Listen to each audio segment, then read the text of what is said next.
to all those out there in the world pursuing that thing that brings you to life, man. Shout out to you and nothing but love from Anthony and I on episode 48 of The Ultimate Pill, because that's where we're going tonight, ladies and gentlemen.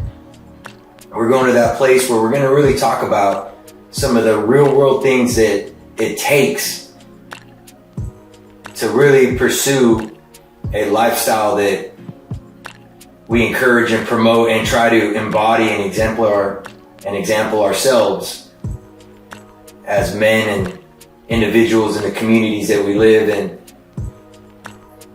There's having that high level aspiration that we're pursuing that drives the behavior that we're kind of putting out today, but we can't forget about today sometimes. And I think we're going to talk about what it takes to harmonize those two components of not only our lives, but I think our psyche. Is we got to be able to pursue what's best for today while at the same time considering what should be good for tomorrow. And I think self-mastery and some form of domination has to do with the ideas that need to happen tonight. So I want tonight to be very authentic. The listeners that do listen, you gotta understand, like, we do this out of love. A love for ourselves, a love for you guys, a love for what could be, a love for humanity, a love for extending ourselves, a love for committing to something, a love for courage, a love for connection, a love for virtue, a love for ethic, a love for morality, a love for all these things that Anthony and I like truly believe are healthy for a human being. And dude, we're trying hard, y'all, just like you. And that's what tonight's gonna be about. We're trying just as hard as you are. We're going through stuff. We're facing those demons. We're slaying dragons on a daily. But ultimately, man, maybe what we could figure out tonight, y'all, is there's a daily gem that can be found when we dominate the day and slay the dragon and master the resources in our environment and do all we can to activate those brain regions that release neuromodulators and neurochemicals that allow us to best experience our world. I think maybe that should be episode 48. What's up, Anthony? That sounds good. Nothing much. What are you up to? Fired up? Yeah? Yes. Good. We're recording. It's real, and I want tonight to be, that's why I started off with this. Y'all, like, sit tight for the next, I wish I could play music maybe we should do that at Sunday. Maybe that'll be the evolution of the show, is like a slight little beat in the background. I think that'd be cool. Yeah. But man, like, please, listeners, like those of you who do listen to us, like, understand, like, this means a lot to us. The fact that you do listen. And for that reason, I promise you, like, we put in so much effort to learn information from the resources that we have at our disposal to hopefully share. But you got to understand too, the way that we test really the things that we read and learn and are informed by is we apply them to our experience. And I think I want to talk about that tonight. Like, what's it really take to dominate? And when I say dominate, that's not like a patriarchal term that I'm referring to the control of another. I'm referring to self-mastery.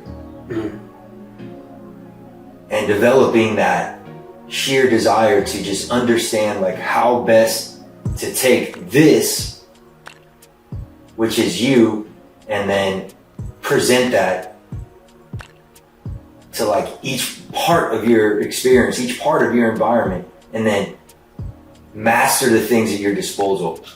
And when I say master, like I said this to Anthony earlier, like, when mastering your resources is developing the humility to not always have to have an opinion. That's domination. Like you could be in a group that is having a conversation that isn't necessarily aligned with your values and belief structure. So let's make sure we have those. Go back to episodes, 10 through 30. And there's a whole bunch of stuff going on in there about beliefs and meaning and values. And make sure those things are locked in. And sit tight and not have to have an opinion. Not have to be involved in either being destructive or in one way or fashion demeaning the character of another person. Like that to me is domination. Like you have the courage and humility to sit tight when others feel like they have to say something negative about another person. That's domination. Or someone frustrates you and you've done the emotional control work and you understand the coping skills that it takes to manage and regulate and control your emotions, and you're able to process through them through the space that you've created. And you don't have to be a part of something to make it worse than it already is. Like these are all things to me, that's domination. That's what I want to talk about today. Like yes, we always talk about dreams, and yes, we always talk about what it takes to master this ideal, but let's talk today about what it takes to master the day. On the day-to-day, like how do we need to behave and think and believe in order to put ourselves in a position to succeed? What's that look like? And let's figure that out tonight, man. Cool. Sounds good. Yeah. I mean, right off the bat, you're talking about not an external domination, which is probably what, when people first hear that word, they automatically think of as a context where you're talking about an internal domination, which leads to a mastery of self. So I like that. I think that's a good jumping off point. I'm talking about, I mean, I feel like that's all we've talked about a lot on the show is trying to get practical ideas and tools on, we call it a better relationship with self, but we talked about in the last episode looking at that man in the mirror, that woman in the mirror, and listening to that voice, or not listening to that voice, or whatever, just being conscientious of it. And we're already headed down that path. Yeah. So a lot of sounds like a lot of what you're wanting to explore tonight is like it's like an overarching umbrella of a lot of stuff we've talked about. And now it's like, how do we do it? How do we put it into practice? Like how do we take what the world gives us and make it digestible? Or make it or justify the sacrifice? Or make it a productive struggle, really. For me, it's a story. Yes. So I love that. And I don't know that that's something that I'm still figuring out, like if that's something that's just subjective to me, or I don't know if everybody does that. Maybe we do that in our own ways. We tell stories about life and what it's giving us, and then how we relate to that and how we adopt to that or adapt to that. But for me, it's definitely a story. I feel like I've talked about it a lot. Like I inherently believe that as human beings, as a unique individual, that is the miracle of life. Everybody listening, me, you, we all have a reason for being here. You know, like the chances of life, I forget the numbers now, but it's ridiculous. The chances of even being born. And then you start talking about the numbers of people that are born every day and that die every day. It's crazy. But it shows you that you're here for a reason. And so for me, it's most natural to place that in the form of a narrative. And I've talked about the hermeneutics of life and how I look at life as a story, as this epic saga. It's like, okay, what part do I play? And I think you've done this. You've asked people you've counseled, do you want to be the bad guy or the good guy? You know, and if they made a movie about your life or a story about your life. And I'm constantly thinking about that. And that might be, I don't think it's egotistical. I don't think I'm the main character, but I always am having like an objective third person perspective that I fall back into, where it's like, okay, if I'm watching the movie of my life, am I going to enjoy it? Am I going to relate to this character? Am I going to root for this character?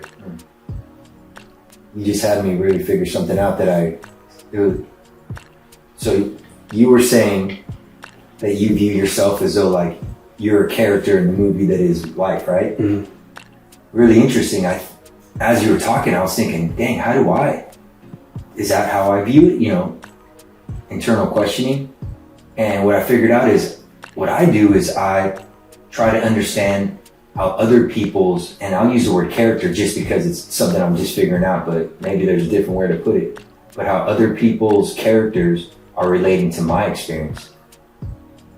So it's like internal work, like I'm processing it through like myself, but at the same time, I'm like taking into consideration like how that person is relative to the experience itself. Like they're serving a specific person for this experience. Like, what is that? And I really think that we can influence what that is. And I think that goes a lot to meaning and belief. But I don't know, I've never thought about it. Like, that's really what it is. Like, even right now when I'm recording this podcast with you, like, yeah, it's me. Like, I'm here being the one who's doing the podcast with you, but I'm so like paying attention to like how you're experiencing the experience.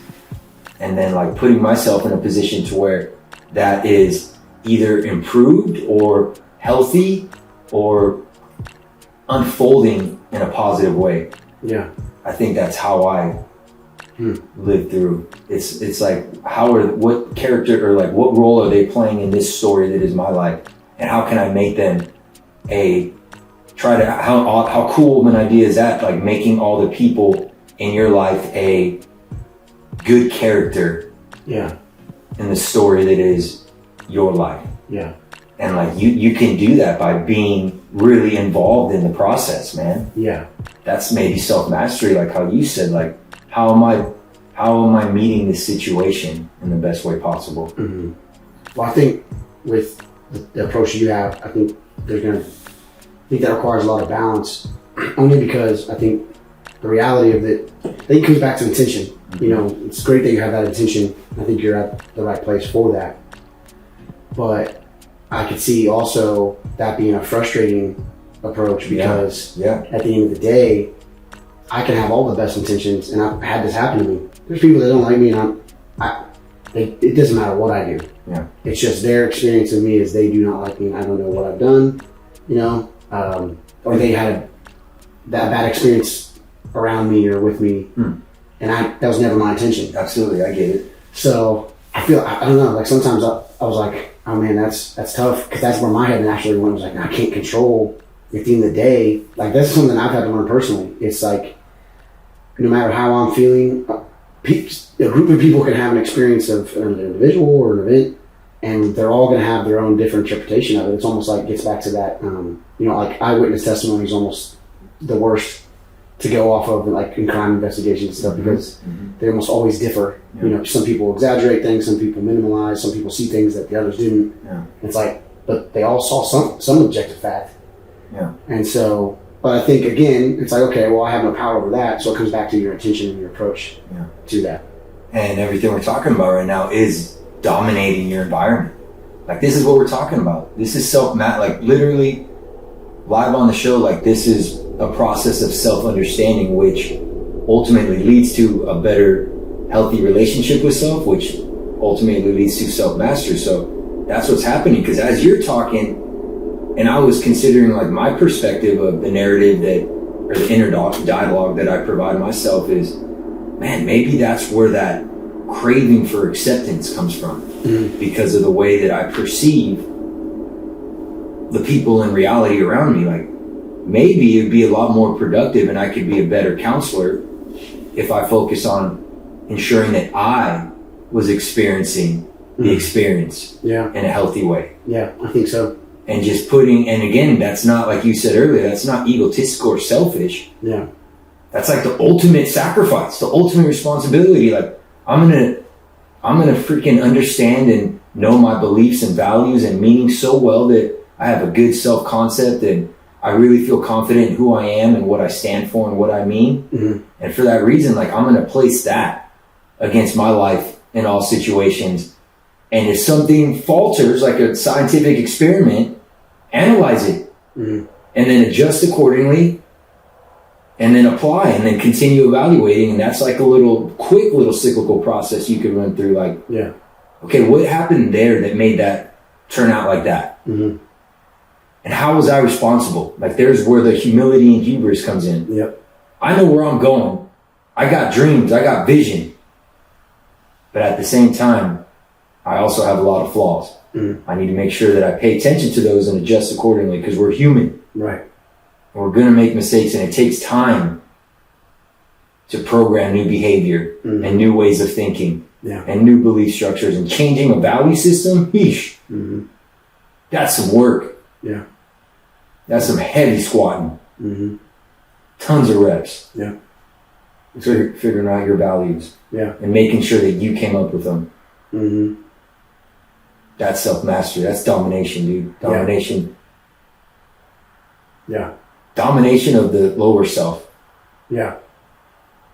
Yeah, and again, that's internal. Oh, and you mentioned dominating the world around us, but I feel like you don't mean that in a way of like, again, I'm trying to think of like how... We're not forcing ourselves against reality. I'm not saying that. It's a powerful place. Yeah, because it sounds like it teeters into like Nietzsche's domination of will, which he was all about making your own values and like manipulating the world through will into the world that you want. But you're like with what you're trying to get at, I feel like there's this bubble of influence that really only extends very, very thinly past yourself. Mm-hmm. And that's about as far as your domination can really have any your will can have any effect. Yeah. And so a lot of that needs to kind of like, that energy needs to bounce off that shield and back into you internally. Yep. And so as far as dominating the external world and the world around you day to day, it's about what's coming in and how do I dominate myself in its absorption of that experience or those events. That's nice. And that leads into something that I share more along the lines. Remember, I told you how I have a pretty good understanding of the value proposition that I'm going to provide through my private practice, because it matches really well what you just said. And it has to do with some of the neurophysiology as well as the cognition and belief that goes into it. Yeah. Want to go for it? Yeah. Cool, man. This is exciting. I've shared it with a few people, but I'm going to do my absolute best to articulate it in a way that, again, I'm putting the language together to make sure. But it comes from understanding some of the neural systems that are certain brain regions, we will say, are activated through different behaviors or different belief structures or different ways of thinking. And I really got interested in the dopaminergic system. I've known that that's important. Recently, I've come to understand it a little bit better because there's two structures to it, okay? There's what's called the dopaminergic reward structure, and then there's the dopaminergic control structure. One goes to the limbic system, which is a little bit more present behavior, emotionally driven, motivationally focused. It's what gets us to study really hard. And then there's what's called the dopamine control structure, which goes to the frontal lobe, which that's where opinions come in, goals come in, strategies come in, and action plans for behavior are really locked in. So I started to really think about those things and get really interested, and kind of figured out a little bit more that the dopamine system really is though about more. So it's important to have that desire to search and seek. And it's important to have that desire to live in a way today that'll make the future tomorrow just a little bit better. Like, those are all little dopamine buzz hits that we get. But oftentimes, when we're so focused on contention with the external world, because that's where this comes from, it's the dopamine structure itself and the system itself was developed for like foraging and searching and exploration and journeying, because that's what provides us our motivation, our willpower, our tenacity. Our resiliency comes from this structure. And the problem becomes, though, like what you just said, when it's so focused on the external, oftentimes when it's not matching exactly, or the different baselines either increase or decrease based on the amount of dopamine that is released on this goal pursuit that you're on, or this thing that you're seeking to achieve, it can begin to frustrate you. So this is where I got really fascinated, because then I came across what's called here and now neurons. And What the here and now neurons do is they allow you to have that drive and motivation and desire to seek something more for yourself, while at the same time being a companion with what's happening today. And those are activated through serotonin, endorphins, vasopressin. What's fascinating about those is they come from your connections with the people in your day-to-day life, as well as a connection with your immediate environment. Now, I got really curious about this because then I started thinking, okay, I have this thing about strong relationship with self. And you get hit with the neurochemicals of vasopressin, serotonin, and endorphin when you connect well with your immediate environment and the people associated with. Now, what if those same chemicals can be released when you develop that same connection with yourself? That same healthy desire to do what is best for the moment right now, a strong connection, a love for, a compassion for self. Would those same chemicals be released? And the more and more I read, the more I cannot definitively say yet that the answer is that yes, the same chemicals are released when you have that strong relationship with self. But I do believe that's a strong place to start. Because if you can get someone to have a motivational drive to achieve something for their life, while at the same time paying attention to the responsibilities that it takes to make today's relationship with myself a healthy one, to me that seems like a very emotionally healthy place to be. And I think that the more and more, because I am very soon here, I'm very excited, like the transition that I'm making. I've been working really hard to get to the point where I could have my own practice in 2024. That's going to become a reality. I've become very serious about developing a way to support the people that I serve. And now knowing this, I hope that was a long-winded explanation to say that, yes, it's important to dominate and put yourself out there and learn and contend and put in the effort that it takes to understand your context, your experience. Understand it as clearly as you can and then find a way to best put yourself in a position to be successful. Like that's external domination, but at the same time, you've got to be working on yourself and putting yourself in a position to where you can lay your head down to sleep at night and say, I stood for what I really am today. And for that reason, I feel good, I'm grateful, I'm content. And I feel like the person who's driven while at the same time loves himself is dangerous in a very positive way. Yeah, that's good. I think it has to start there too, because, and I don't remember where I heard this. It might have been capturing kids' hearts when we did that training. But you are the common denominator in all your failed relationships. So I think you can't have the positive feedback that comes from the relational connectivity that you get on a horizontal level. Because when you were explaining that and the two systems, I thought immediately of like a y-axis and an x-axis. Mm-hmm. And there's a horizontal axis and a vertical one. Mm-hmm. And that relational level of receiving serotonin hits from having good relationships is on that horizontal axis. Mm-hmm. And where you led that to was, that's got to start with the self. Mm-hmm. And that makes sense to me, because you are the common denominator in all your failed relationships. If you don't have a healthy relationship with yourself, you're not going to be able to have a healthy relationship. So what's the why then? Here? The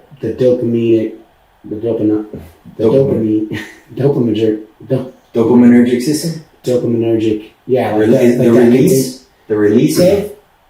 Yeah, was that the one that is like goal-oriented or trying to achieve? Yeah, so it all is, the whole system is very goal-oriented. Yeah. It's exploratory. Yeah. But what's really interesting about it is there's a counterforce within the system itself. But like everything needs a counterforce in order to work correctly. Mm-hmm. And be in harmony, right? Like that's why we have acceleration and brake mm-hmm. on our car. Or even like space shuttles. Yeah. They have counterforce and force, right? So that's really what it does. It's the reward circuit is where addiction comes from. Mm-hmm. So the control circuit is where the component of and say with me, all the component of the actual system that is driven to desire is logically processed. Yeah. In a reasonable, goal-oriented, solution-focused way, right? Mm-hmm. So it's when you could use this system and understand, like, all right, like right now I'm craving that thing that I know I shouldn't do. Like, that's the dopamine system eating. So just that awareness right there. Right. Okay, so what do I need to do right now to to control this system, to focus on some of the dopamine control? Okay, let me go grab a book. Or maybe I journal real quick. And now the future you, which the dopamine control system is concerned with, is going to be content with the fact that you showcase self-control and self-mastery, and you now are energizing and making that circuit more powerful to where that is where the messages begin to come from. Mm-hmm. And that is where the satisfaction inevitably comes from. And I think that's where the show we did on effort and results has a big thing to do. I think when you're results driven, that's the dopamine desire. I want more. Right. But then the control side of it, when you could put on top of that a little bit of self-understanding and control and all these things we talk about on this show, you start getting that dopamine buzz from doing the thing that you know you should do. Mm-hmm. That's powerful stuff, man. Yeah. It's moving past the urges, like recognizing and have the cognizance to know that you're falling down the pattern you developed of that reward system. And that's where I think it's really powerful to lean on a relationship with self. Because when we talk about that, we're talking about the meaning, value, and belief, and how those influence thinking and feeling and behaving. Mm. Like all that plays into it. That's what the relationship with self is. Mm. It's not like, oh, I love myself based off not exploration into understanding everything that you are. Like that's a relationship with self. That's where the work comes in. Yeah. That's where all the theory comes in to help us develop that better relationship with ourselves. Mm. So we can go interact with the world in a more healthy manner. Mm. Because how we're interacting the world is how we're processing it within ourselves. Mm. And that is done through everything that we talk about that relates to your own relationship with self. Mm. That's where I think those here and now neurons can get activated to keep you motivated in the day-to-day to dominate, while at the same time, man, having that drive to go get what's yours. Yeah. I don't know. I feel like I feel like you can really develop a nice program because that's activating brain regions that are healthy for us. Yeah. And supportive. But it's just understanding how to utilize them. Yeah. Well, where I was going with going past the urges, like it's about moving past that, and I feel like shifting into that dopamine control system and doing something that's actually more progressive or creative towards what you really want, and not getting stuck in that reward pattern. And to me, it sounds a lot like Jung was talking about the libido, and maybe that would be something different now because he was writing that back in the 50s and 60s, and it's kind of become a misunderstood term because everybody thinks that's just like sexual energy, but it's not in the way that he was writing, and he was explicit in that. Mm-hmm. But he wrote a book, and I'll tell you the name of the book in a second because it's like, what the heck, synchronicity.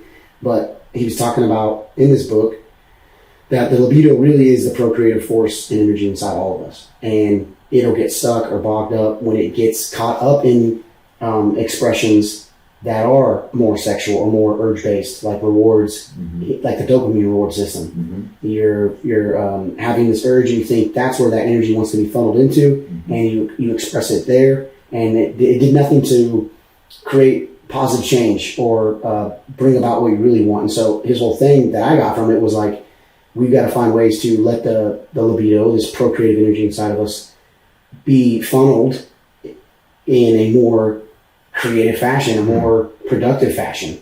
And so feeling that urge, recognizing, and then channeling it where it needs to be. So like you were already kind of giving examples, but like instead of, I don't know, like going to a snack and because you're bored, like go read a book or go do something that's going to help you instead of fulfill an urge. Yeah. And The name of that book is called The Transformation of Self. So it's funny that you keep bringing up how important the relationship to self is in this process. And that's literally the title of the book that he's talking about, where he's talking about the libido and the procreative energy inside of us and channeling it the right way. And then he was pretty severe in like how bad it gets. Like from a mythic, metaphoric standpoint, the repression of the libido is a return back to the naivety of childhood. And mythically speaking, it's a return back to the mother. It's the Oedipus complex in a metaphorical way. I get it, yeah. So you're going back to, he said in a lot of ways, especially with men, this is what hinders growth. It keeps you as a boy. And when your libido is constantly just urge, I'm going to fulfill this urge, whatever that looks like, instead of channeling it to be procreative, however that looks, like it's a procreative energy. Doesn't mean you have to go write a book, but go do something with it. And I feel like that's really, really relevant to today. Absolutely. For a lot of people. That's cool. And I don't know where libido ties in with dopamine today. I haven't. And again, I love how these ideas merge on the show, because I do think that procreative drive, when it's that raw energy, what they call it, is channeled in a very almost addictive desire. Yeah. And it's all that matters most is pleasure to me, and making sure that I feel good after this, regardless of anything else. Right. That's where things get dangerous. Yes. And that's where a lot of that antisocial behavior and maladaptive behavior and irrational behavior and all the things that we all do that we know about 20 minutes later could have done that a little better. Yep.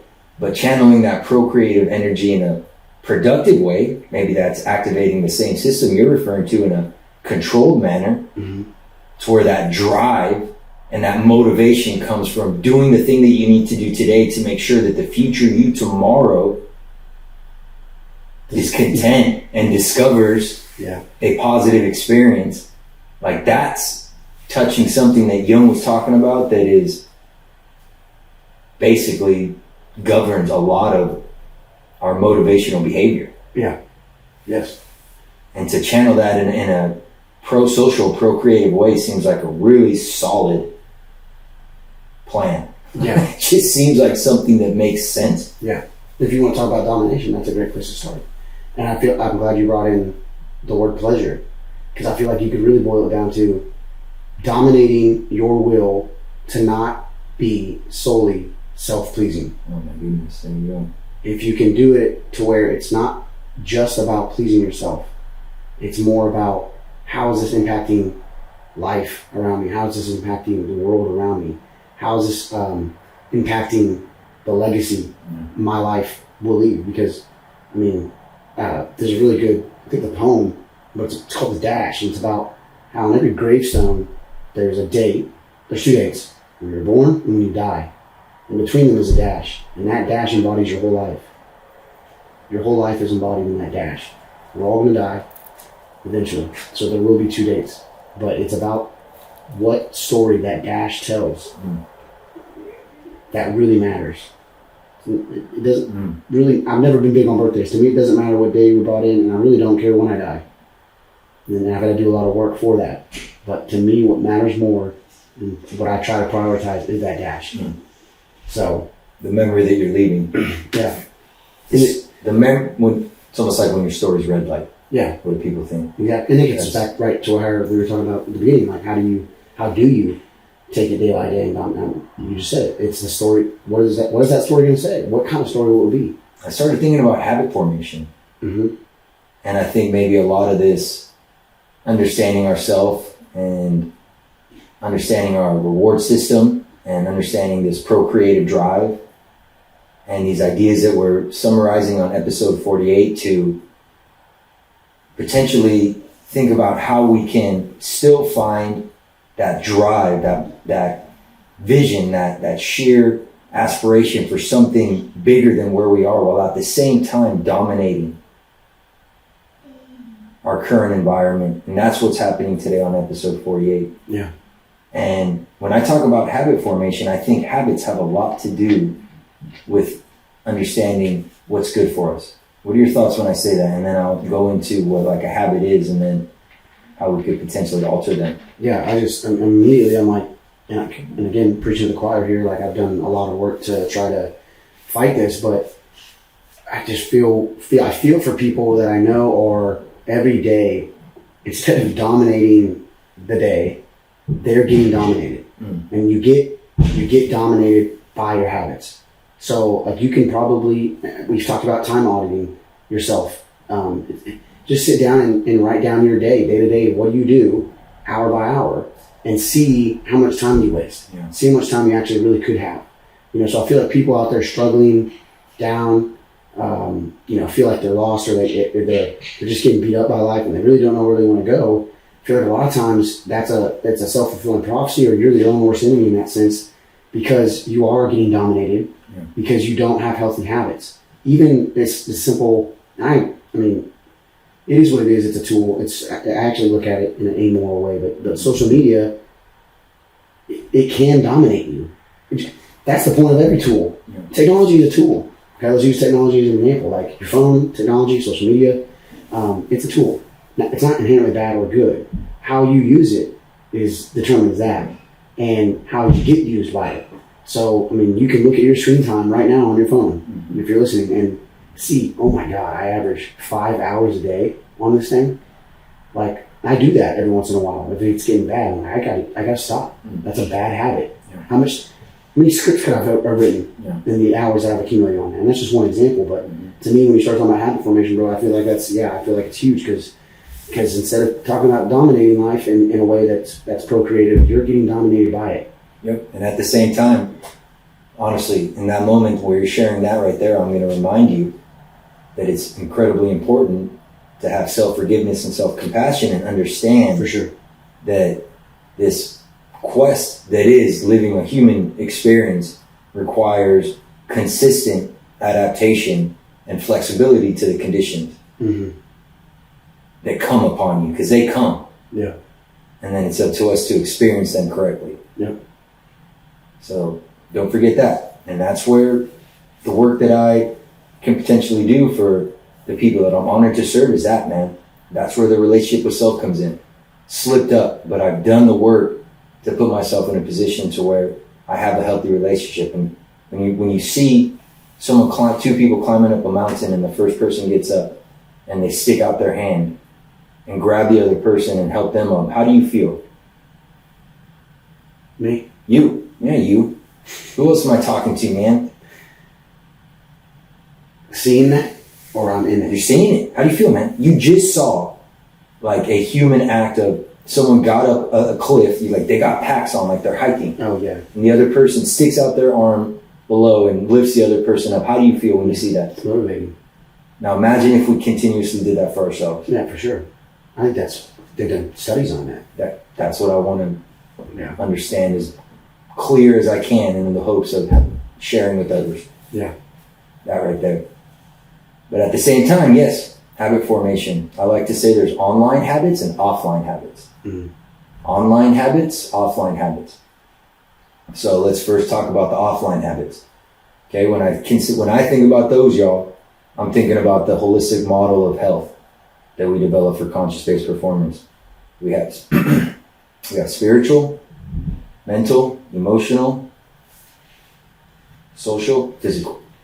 So an offline habit is things that you do to positively influence those 5 areas, those 5 domains we call it. And that's where the daily domination comes in, is understanding the cues, because that's the first stage in any habit. And what gets us to do these things is a cue. Alarm goes off. What's my typical response? I have a habit now of turning off the alarm, laying there for about 20 minutes and getting myself ready for the day. That's the response. The reward from that is that's probably those positive neurochemicals such as maybe a little bit of vasopressin, endorphin, a little bit of cortisol is getting released at that point because you're waking up. That's why they say it's good to take those cold baths in the morning, because it's actually good to spike your cortisol levels in the morning. It gets you going. But then you got to activate the dopamine system to get you motivated and driven and tenacious for the day, ready to dominate. So that's kind of priming the system. Boom, that's a habit. Cue, response, reward. So those offline habits are things like that, things I'm doing when I'm just with self. The water drink for the physical. The 10 minutes I'm pretty darn spot on when it comes to getting my sunlight in the morning. Could do better for my sunlight in the evenings, but little things like that. Like making sure I get a good night's sleep, putting myself in a good headspace before every night, saying my affirmations, journaling, offline. And all those have a cue, have a response, have a reward. Every habit we have, if you analyze it within those 3 domains or that structure, you'll come to a pretty clear understanding of why you do that. And then it's really fun. Then you start exploring the beliefs that cause you to do that, and then what that specifically means to you, and then the emotion that you get from it. That's the fun stuff. That's the fun stuff. And then you have your online habits. And I think these are, a lot of times people focus heavy on the offline habits. What am I doing right now to make sure that I'm prepared? The online habits are what you're doing when you're interacting with reality online. A habit of mine that I try my absolute best is to say hello, or at least smile or acknowledge. I try to make it everybody. Everybody. So cue is someone's coming. Response is, the habit is, I wave or I smile or I do. And the reward as they walk by, boom. That little buzz of, good job, man. Hey, way to be. That self, that thing that we always talk about, that infinite I am. Let's bring in the spirituality. Says, good job. Yeah. Way to be the person that you know you should be. That's habit formation. And I think that has a lot to do with it. So, little, I guess, practicality tonight. Do an analysis of your online habits and your offline habits, and then kind of see. At that point, you could notice some gaps or some challenges that may be putting you in positions to where you need to do some, environmental design or some lifestyle design to put your context in a position to where some of those negative habits aren't necessarily as easily accessible to accomplish. Yeah. And that's something too, if you're trying to, what we would call extinguish or extinct a habit or extinction. And if you want to develop a habit, it really just becomes putting your environment in a consistent position to where that habit can occur. So if you want a small thing, drink your water in the morning. Like for the physical side of the domain, like have the water bottle ready and have it placed out. And then have the discipline to say, when I get up, I do this, I do the habit. And over time, that becomes habitual. Yeah. So, I don't know, talking a little bit about domination and the day, and we landed on habits. Yeah. And I really do believe developing 5 core offline habits, 1 for each of those 5 domains. And then the online habits that's where you have to really pay attention to your environment. That's where you're placing yourself against the world, like you said earlier. Yeah. And really kind of analyzing, like, okay, what works and what doesn't. Yeah. And then doing what works more. Mm-hmm. I like that.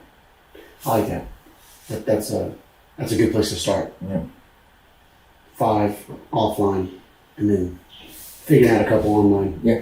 A couple like almost like you have macro goals and micro goals. Like the macro goals are, what we would call the offline. So what we're really striving for, big picture wise, and then the online goals or the micro goals are, what am I doing today to achieve my macro? Yeah. Or my offline. Yeah. And how is that supporting? How are they supporting each other? It's good.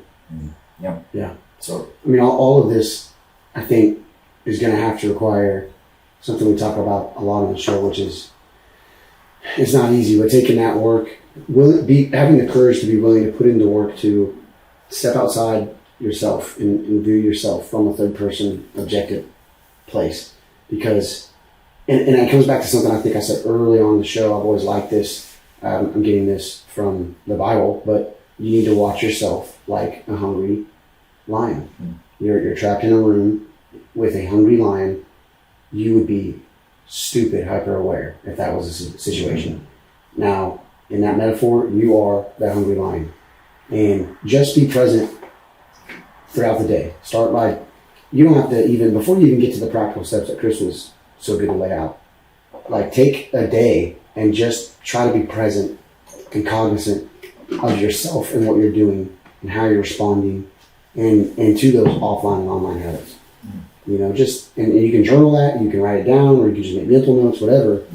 But just being able to step outside yourself and be aware is going to be, I think, the biggest perspective change to help you begin making positive change in your life so that you can dominate yourself and have self-mastery. Absolutely. And a good place to start is to pay attention to your thoughts and your feelings and restructuring that. But I also ultimately went to all these great things that we're talking about tonight. Like, what do we do if we ourselves are on this pursuit, but we begin to realize that maybe not everybody is? Mm. And that's where I think a lot of everything we talked about really comes into play. Mm. Excuse me for my hiccups. But we got to understand that no one's going to change until they're ready. Right. And that's where the idea of compassion comes in, and my belief that that will save humanity. Mm.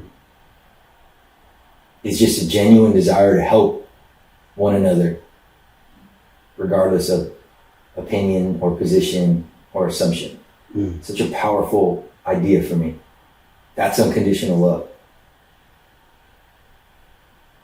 So we got to understand that when we're on this pursuit, when we're talking about these things of contending with the day and learning who we are and putting together and developing a habit formation system that is beneficial and healthy to ourselves and the people around us, and it will lead to long-term success. Like,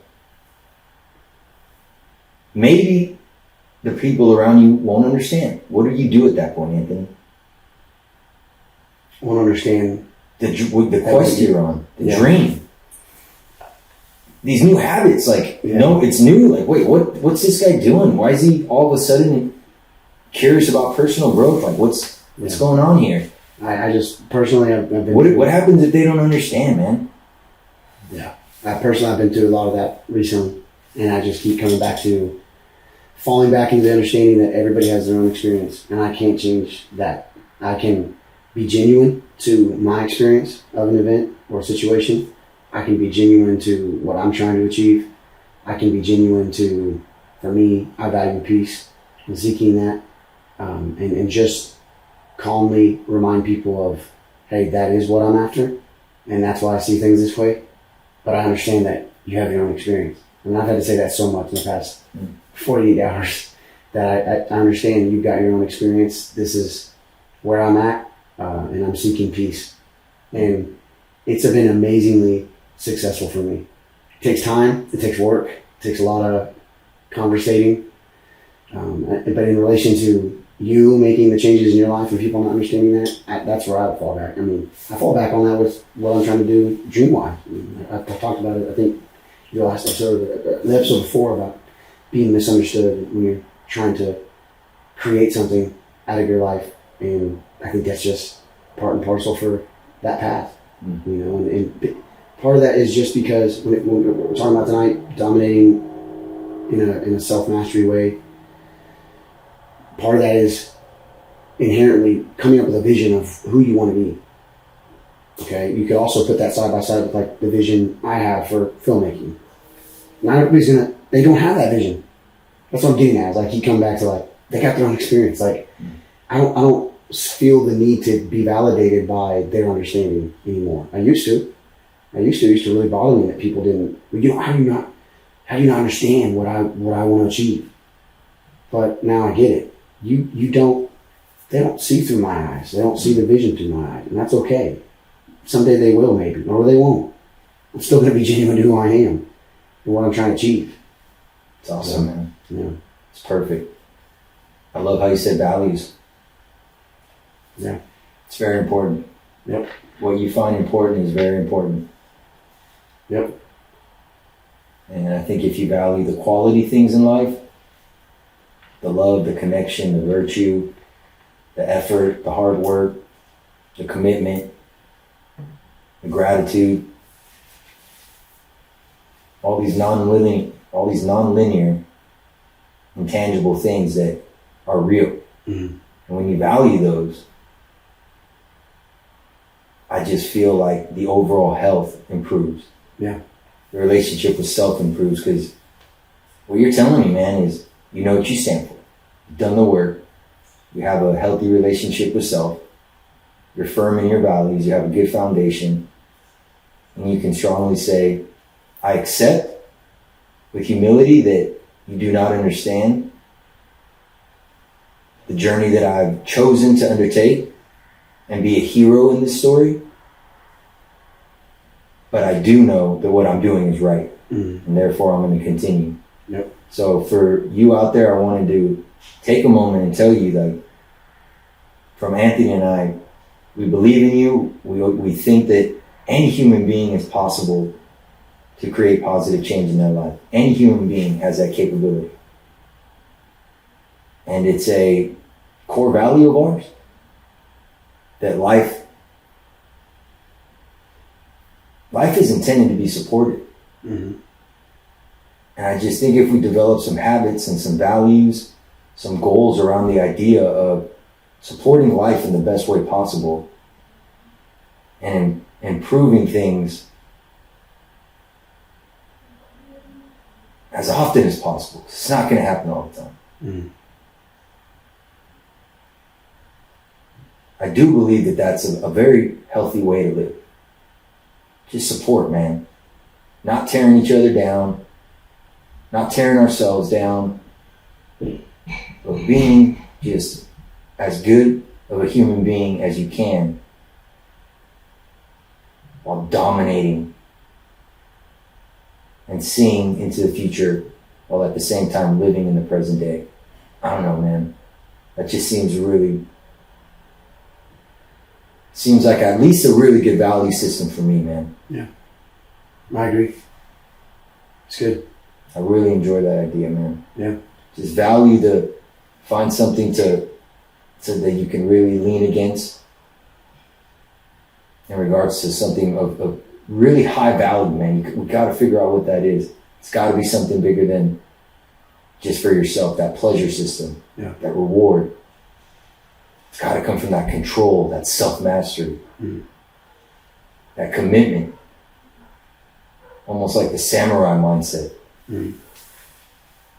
Just focused on mastering the resources at your disposal, making today as good as I can, understanding where I made mistakes, improving on them, forgiving and applying, like just all in the sense of helping life and supporting life. Let's do that, UP family. Let's do that. Yep. Love it. I think that's daily domination right there. Yeah, I agree. When you're supporting life in the best way possible by the day-to-day behaviors, man. Yeah. Habits, goals. What a way to master ourselves. Mm-hmm. Good show, man. It's good. I was just going to say that because you mentioned it, it's never too late to start. So we've talked about it before. People, I'm going to start again tomorrow. Yeah, I mean every day is a restart, a reset. But it doesn't matter where you've been, what you've done, how old you are. You could be 60. You may only have. Well, first of all, we all don't know how much longer we have on this earth, but every day is a blessing, and every day is a chance to start again, and it's never too late. So don't be discouraged. You can mess up tomorrow. You're motivated to start, and you mess up tomorrow, then you got the next day. Facts. So good new day. Yep. Say that to yourselves every day, man. Good new day. Let's go. I'm gonna go out there and I'm gonna be motivated, while at the same time dude, I'm telling you, practicing supportive behavior and pro-social behavior and kind of getting that control system activated through making sure that the way you're behaving is aligned with that, I feel like that future self will be pleased. Yeah. Like that's taking both sides of what we've talked about tonight. Yeah. And I'm gonna try it, man. Everything we talked about tonight, I'm gonna try to apply it. Holy smokes. Yeah, same. Holy smokes. Yowzer. Let's summarize that one. You did. You did, I feel like. I mean, the path to dominating day to day in a attempt at self-mastery leads to a healthy relationship with self and a healthy observation and implementation of offline and online habits that are motivated by your meanings, values, and beliefs. Nice. Did I get it all? Yes. It seems like That's there's a seminar in that. Yeah, for sure. For sure. And the day started with us coming into the show wanting to remind you guys of how hard we're working at this, y'all. So hard. You guys have no idea. It's late in the day right now. Yeah. We grinded. Yeah, man. We've hit our online habits. We've worked.